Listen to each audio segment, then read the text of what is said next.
Hello class. हमें discuss करना था ये जो इमेज है पोस्ट ऑपरेटिव केयर है ना। चलिए ठीक है, इसको समझते हैं।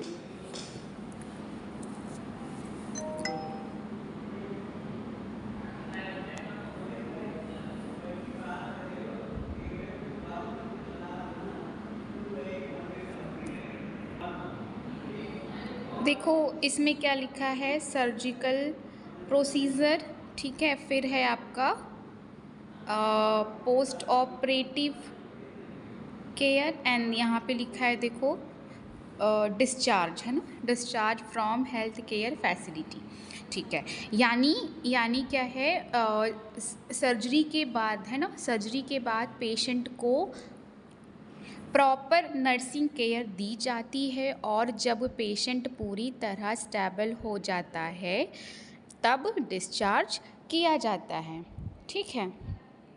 इसमें देखो बीच में सारे पॉइंट्स लिखे हुए हैं, जिसमें कि फर्स्ट है आपका मैनेजिंग पेन, यानी कि पेन मैनेजमेंट, ठीक। तो ऑपरेशन के बाद पेन होना नॉर्मल है ना। इसमें आप क्या बताओगे, हम क्या बताते हैं कि पेन स्केल से पेन चेक करते हैं, है ना, और पेन किलर देंगे, कंफर्टेबल पोजीशन देते हैं, ठीक है। आप यही तो करोगे, क्योंकि पेन कम होगा तो पेशेंट अच्छी तरह रेस्ट करेगा और जल्दी रिकवर करेगा। नेक्स्ट देखो लिखा है सपोर्टिंग और हाँ ऑक्सीजनेशन, मतलब कि सांस को क्या है, ठीक करना, ठीक है। तो पेशेंट को ऑक्सीजन दी जा सकती है, डीप ब्रीदिंग एक्सरसाइज कराई जाती है क्योंकि बॉडी को ऑक्सीजन मिलती रहे और लंग्स इन्फेक्शन से बचे रहें। नेक्स्ट है आपका प्रिवेंटिंग इन्फेक्शन, मतलब कि क्या क्या है आपका, स्टेराइल ड्रेसिंग हो गया, हैंड वॉशिंग है और एंटीबायोटिक्स हो गए, कुछ पर्सनल हाइजीन है, ठीक है। तो वुंड्स में जर्म नहीं जाएंगे और क्या है, और इन्फेक्शन नहीं होगा। फिर लिखा है मेंटेनिंग फ्लूड, है ना, मेंटेनिंग फ्लूड बैलेंस। तो पेशेंट को आईवी फ्लूड्स, पानी इनटेक आउटपुट चार्ट मॉनिटर किया जाता है, ठीक है। बॉडी में पानी की कमी नहीं होती है और बीपी नॉर्मल रहता है इसीलिए, ठीक। फिर क्या है प्रोवाइडिंग वुंड केयर, इसमें क्या है, ड्रेसिंग चेक करना है, ब्लीडिंग देखना हो गया, पस या स्वेलिंग ऑब्जर्व करना है, ठीक है। इससे क्या है, इससे वुंड जल्दी हील होता है और इन्फेक्शन नहीं होता है। फिर है आपका मॉनिटरिंग ऑर्गन फंक्शन, ठीक है। तो हम मॉनिटर करेंगे क्या क्या, heart, lungs, kidney, brain output, urine output, ठीक है, क्योंकि किसी भी कॉम्प्लिकेशन को जल्दी आइडेंटिफाई किया जा सके इसीलिए। नेक्स्ट है आपका असिस्टिंग विद मोबिलिटी, ठीक है।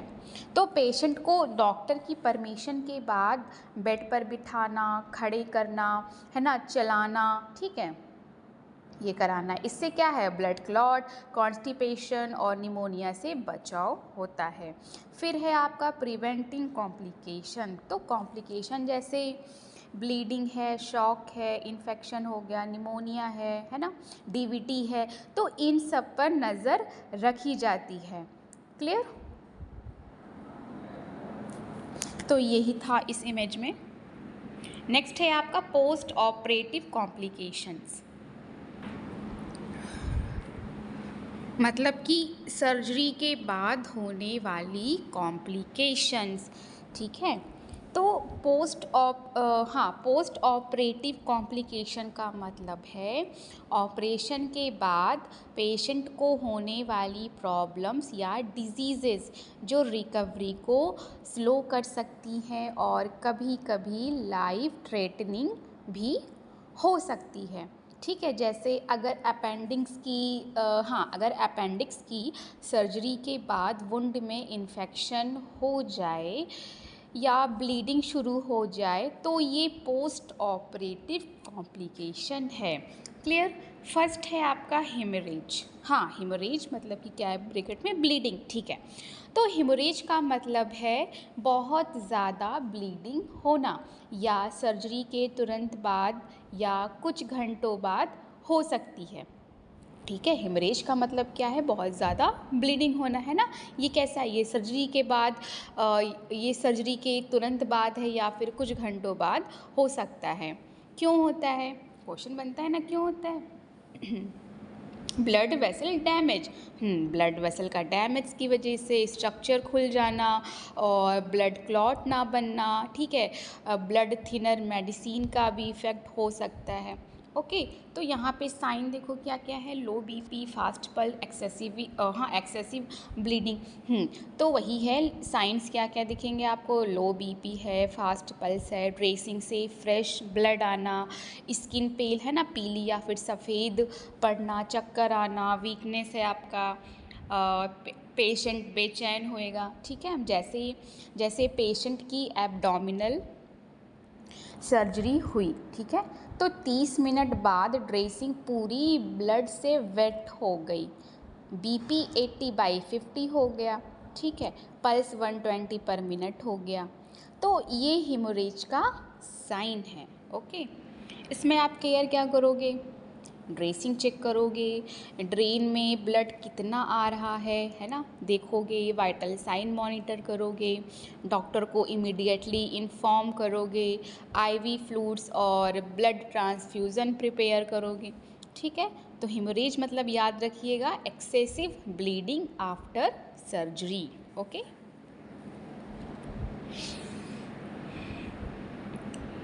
नेक्स्ट है आपका इन्फेक्शन। इन्फेक्शन मतलब कि जब बैक्टीरिया वुंड में चले जाते हैं, जब बैक्टीरिया क्या है, वुंड में चले जाते हैं और इन्फेक्शन कम कर देते हैं, नहीं इन्फेक्शन कम नहीं, इन्फेक्शन ही है ना, इन्फेक्शन कर देते हैं, ठीक है। जब बैक्टीरिया क्या है, वुंड में चले जाते हैं और इन्फेक्शन कर देते हैं, ठीक। ये सर्जरी के 2 से 7 दिन बाद, है ना, 2 से 7 दिन बाद भी हो सकता है। क्यों, ड्रेसिंग क्लीन नहीं होना, है ना, डर्टी हैंड्स की वजह से, पुअर हाइजीन की वजह से, डायबिटीज़ है, लो इम्यूनिटी है, ठीक है, इन सब की वजह से। साइंस क्या क्या है देखो, फीवर है, रेडनेस है, स्वेलिंग है, और पस डिस्चार्ज हो गया आपका, पेन इंक्रीज़ होना, बैड स्मेल है ना, वुंड गरम लगना, तो यही सारे साइंस हैं। जैसे कि पेशेंट की स्टिचेस के पास पहले रेडनेस हुई, ठीक है, 2 दिन बाद पस निकलने लगा, तो ये वुंड इन्फेक्शन है।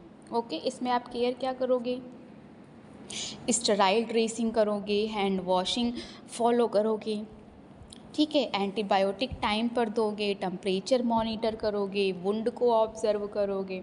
ओके, तो बस डिस्चार्ज मतलब क्या है, इन्फेक्शन का इम्पॉर्टेंट साइन। नेक्स्ट है आपका शॉक। ओके, शॉक मतलब क्या है, शॉक एक इमरजेंसी कंडीशन है जिसमें बॉडी के ऑर्गन तक ब्लड सप्लाई कम हो जाती है, ठीक है, ये डेंजरस कंडीशन है।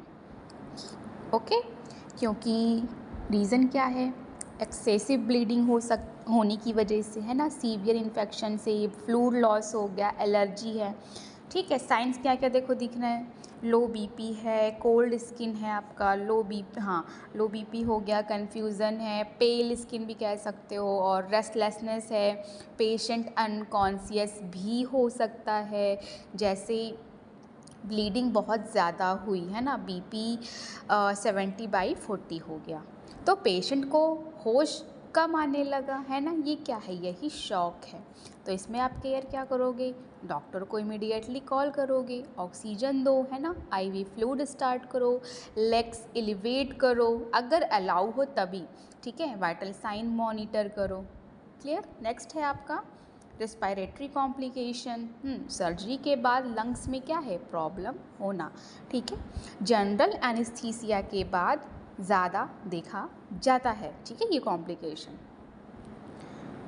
इसके टाइप्स भी हैं, जैसे कि निमोनिया है, और क्या है, एटेलेक्टेसिस हो गया, ठीक है। निमोनिया में लंग्स में इन्फेक्शन है ना, उसमें साइन क्या क्या दिखेंगे, फीवर है, कफ है, चेस्ट पेन हो गया, ब्रीथिंग डिफ़िकल्टी हो गया। एटेलेक्टेसिस में क्या है, लंग्स का कुछ पार्ट क्या है, कोलैप्स हो जाना।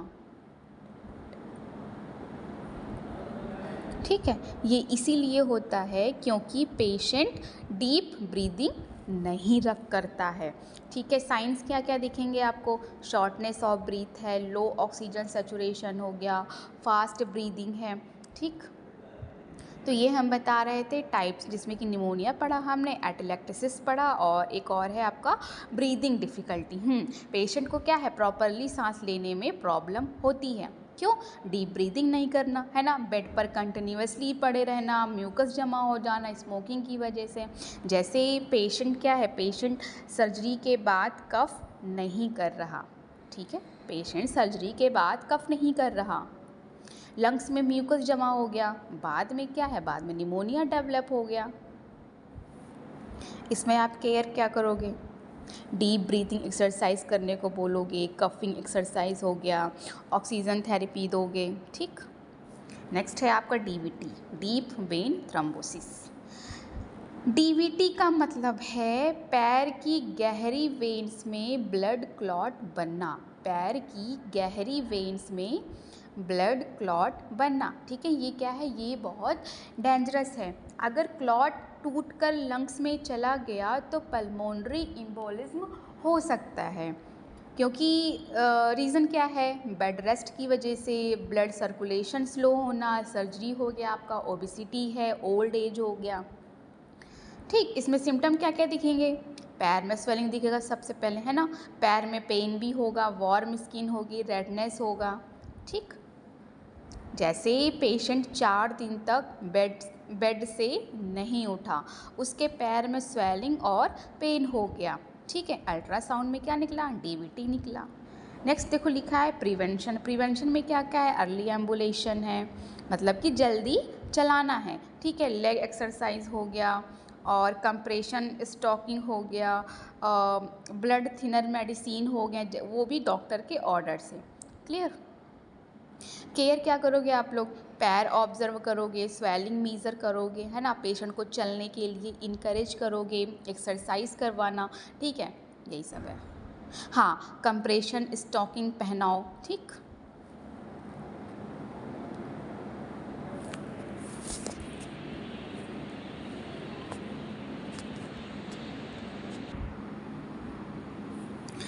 ठीक है, एक बार और समझ लो। देखो, सबसे पहले समझो कि जब किसी पेशेंट की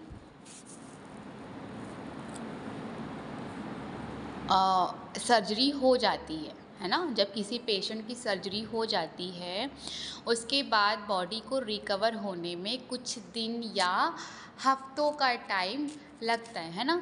तो इस रिकवरी के टाइम अगर कोई प्रॉब्लम आ जाए, उसे पोस्ट ऑपरेटिव कॉम्प्लिकेशन कहते हैं। अभी क्लियर। जैसे मान लीजिए किसी पेशेंट की क्या है, अपेंडिक्स की सर्जरी हुई, ऑपरेशन सक्सेसफुल था, लेकिन 2 दिन बाद क्या है, वुंड से खून आने लगा है ना, या पस निकलने लगी, या पेशेंट को सांस लेने में दिक्कत होने लगी, तो यही सब क्या है, पोस्ट ऑपरेटिव कॉम्प्लिकेशन है ना। इसमें हमने पढ़ा हिमोरेज, हिमोरेज का मतलब आपको पता है कि बहुत ज़्यादा ब्लीडिंग होना। ठीक है, नॉर्मल सर्जरी में क्या है, थोड़ा ब्लड लॉस होता है ना, लेकिन अगर ऑपरेशन के बाद खून लगातार निकलता रहे या बॉडी के अंदर ब्लीडिंग हो रही हो, तो इसे हिमोरेज कहते हैं। समझ में आ गया अभी क्लियर। ये क्यों होता है, सोचो कि डॉक्टर ने सर्जरी के टाइम ब्लड वेसल को स्टिच किया। ठीक है, अगर किसी वजह से स्टिच खुल गया, ब्लड वेसल फिर से लीक होने लगी, पेशेंट का बीपी बढ़ गया, या फिर पेशेंट ब्लड थिनर मेडिसिन ले रहा था, तो ब्लीडिंग दोबारा शुरू हो सकती है। ओके, साइन देखो क्या क्या है आपके लिखा हुआ है ना, बीपी कम होना है आपका, पल्स फास्ट होना है। ठीक है, ये सारे साइंस हैं। एक्सेसिव ब्लीडिंग होना, ओके, हाँ, पेशेंट को चक्कर आना, स्किन पेल होना। ठीक, नेक्स्ट क्या हमने पढ़ा, इन्फेक्शन। तो ऑपरेशन के बाद अगर बैक्टीरिया वुंड में घुस जाए, ठीक है, ऑपरेशन के बाद अगर बैक्टीरिया क्या है, वुंड में घुस जाए और इन्फेक्शन कर दे, तो इसे पोस्ट ऑपरेटिव इन्फेक्शन कहते हैं। इन्फेक्शन क्यों होता है, अगर डर्टी ड्रेसिंग हो, है ना, ड्रेसिंग क्या है, डर्टी हो, या फिर पेशेंट वुंड को टच करे, या डायबिटीज़ हो, या फिर इम्यूनिटी कम हो, तो बैक्टीरिया जल्दी ग्रो करते हैं। ओके, साइंस देखो यहाँ पे लिखा है, साइन है, फीवर है, रेडनेस है ना। फीवर में क्या है, बॉडी बैक्टीरिया से लड़ रही होती है, तो क्या होता है, टेम्परेचर बढ़ जाता है। रेडनेस में क्या है कि वुंड के आसपास लालपन आ जाता है ना। स्वेलिंग में क्या है कि बॉडी इन्फेक्शन से लड़ने के लिए एक्स्ट्रा फ्लूइड भेजती है, इसीलिए वुंड क्या है, सूज जाता है। ठीक है, पेन में क्या हो गया आपका, हाँ पेन भी है, ठीक है, ये सारे साइन है, पेन भी है आपका, पस भी है। तो पस में क्या है, ये इन्फेक्शन का सबसे इम्पॉर्टेंट साइन होता है, क्लियर, पस। इसमें क्या है, येलो या फिर ग्रीन डिस्चार्ज निकलता है। बैड स्मेल हो गया, हाँ कभी कभी वुंड से क्या है, बदबू भी आती है। ठीक है, जैसे ऑपरेशन के तीसरे दिन पेशेंट को क्या है, फीवर आ गया, वुंड क्या है, रेड हो गया, पस भी निकलने लगा, तो डॉक्टर ने क्या किया, एंटीबायोटिक क्या है वो बदल दिया। नेक्स्ट है आपका शॉक। शॉक क्या होता है, शॉक क्या है, एक इमरजेंसी है ना। इसमें बॉडी के इम्पॉर्टेंट ऑर्गन को ब्लड और ऑक्सीजन कम मिलती है। ठीक है, ये क्या है, ये आपका जानलेवा भी हो सकता है। ठीक है, शॉक क्यों होता है, सबसे कॉमन रीज़न है बहुत ज़्यादा ब्लीडिंग। ठीक है, दूसरे रीज़न भी है, जैसे कि सीवियर इन्फेक्शन हो गया, एलर्जी है, फ्लूइड लॉस भी हो सकता है। ठीक है, साइन देखो इसमें क्या क्या है, कोल्ड स्किन है, वीक पल्स हो गया, लो बीपी है, कन्फ्यूज़न है, पेशेंट इसमें क्या है, बेहोश भी हो सकता है।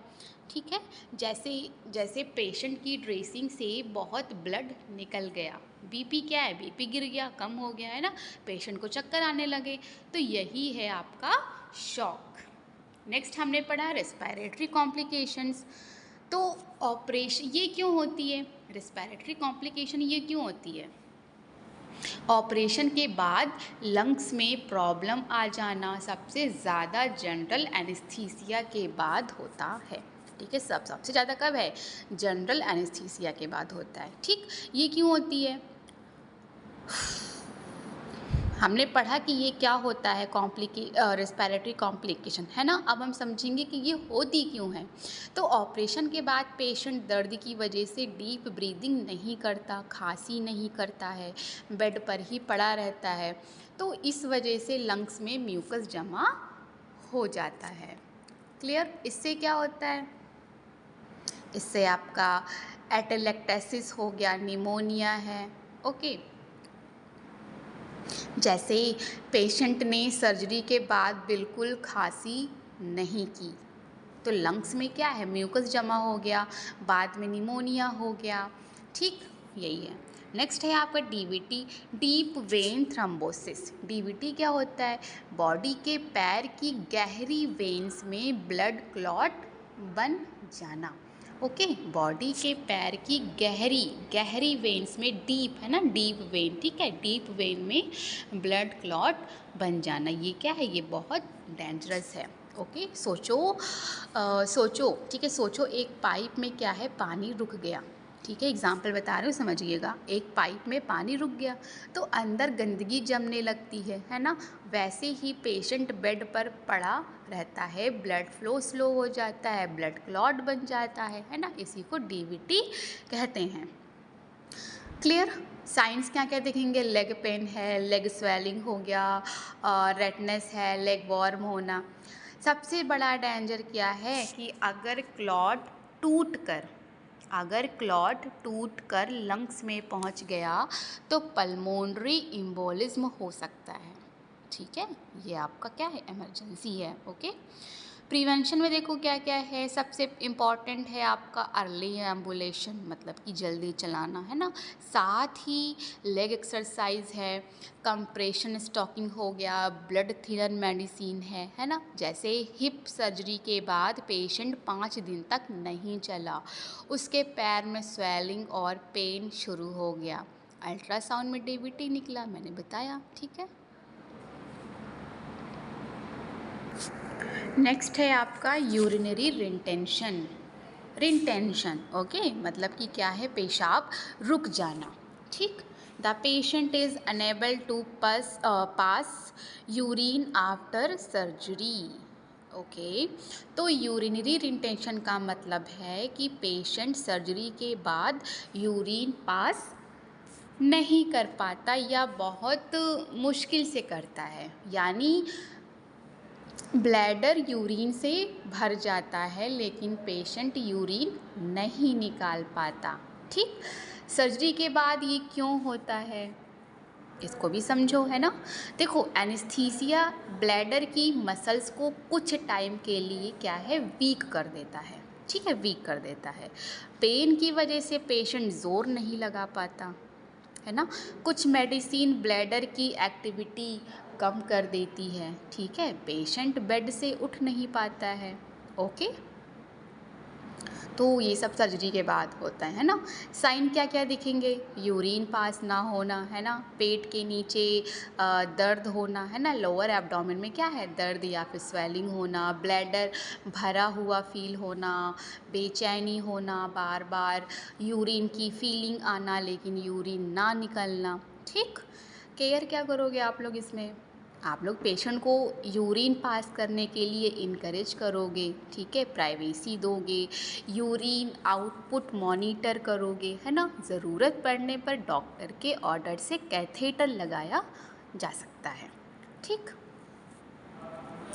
जैसे पेशेंट की हर्निया सर्जरी हुई, पेशेंट की क्या है, हर्निया सर्जरी हुई, तो 6 घंटे बाद भी यूरिन नहीं हुआ, पेशेंट के लोअर एब्डोमेन में पेन था, है ना, डॉक्टर ने कैथेटर लगाया और ब्लैडर का यूरिन बाहर निकाला, क्लियर। क्योंकि अगर यूरिन ब्लैडर में बहुत देर तक रुक जाए तो ब्लैडर डैमेज और यूरिनरी इन्फेक्शन हो सकता है, ओके। नेक्स्ट है आपका कॉन्स्टिपेशन।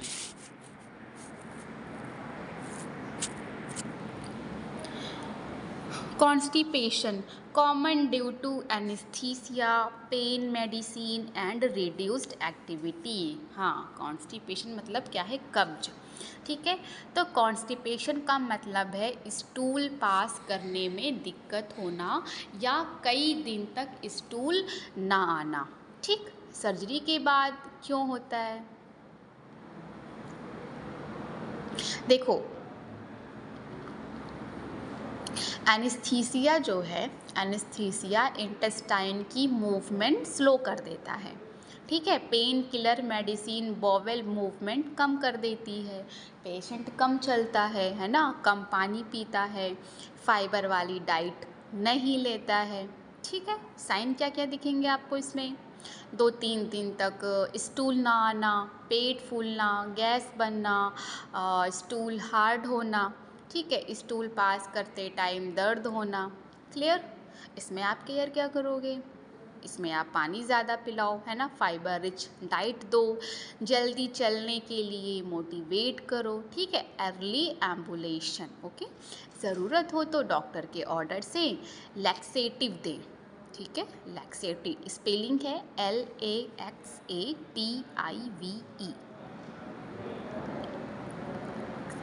ठीक है। ज़रूरत होने पे क्या देना है, लैक्सेटिव देना है डॉक्टर के ऑर्डर से, ओके। जैसे हिप सर्जरी के बाद पेशेंट 3 दिन बेड पर रहा, ठीक है, पेन किलर भी चला रहे थे, है ना, 4 दिन तक स्टूल नहीं हुआ, तो ये क्या है, यही कॉन्स्टिपेशन है, ओके। कॉन्स्टिपेशन से पेशेंट को डिस्कम्फर्ट होता है और रिकवरी स्लो हो जाती है, ओके। तो आज की क्लास में हमने पोस्ट ऑपरेटिव कॉम्प्लिकेशन के बारे में पढ़े, ठीक है, जिसमें कि हेमरेज हो गया, आपका इन्फेक्शन है, शॉक हो गया, रेस्पिरेटरी कॉम्प्लिकेशन हमने पढ़ा, डीवीटी पढ़ा हमने, यूरिनरी रिटेंशन पढ़ा, कॉन्स्टिपेशन हो गया, है ना। तो आई होप कि आपको पोस्ट ऑपरेटिव कॉम्प्लिकेशन जो भी हैं सब समझ में आया होगा, है ना। नेक्स्ट हम पढ़ेंगे रिस्पॉन्सिबिलिटीज़, ठीक है। रिस्पॉन्सिबिलिटीज़ है, डिस्चार्ज इंस्ट्रक्शन हो गए, ये सारे हम पढ़ेंगे। एडवांटेजेस क्या क्या हैं, ठीक है। ओके क्लास, यहीं तक रखते हैं आज। Thank you.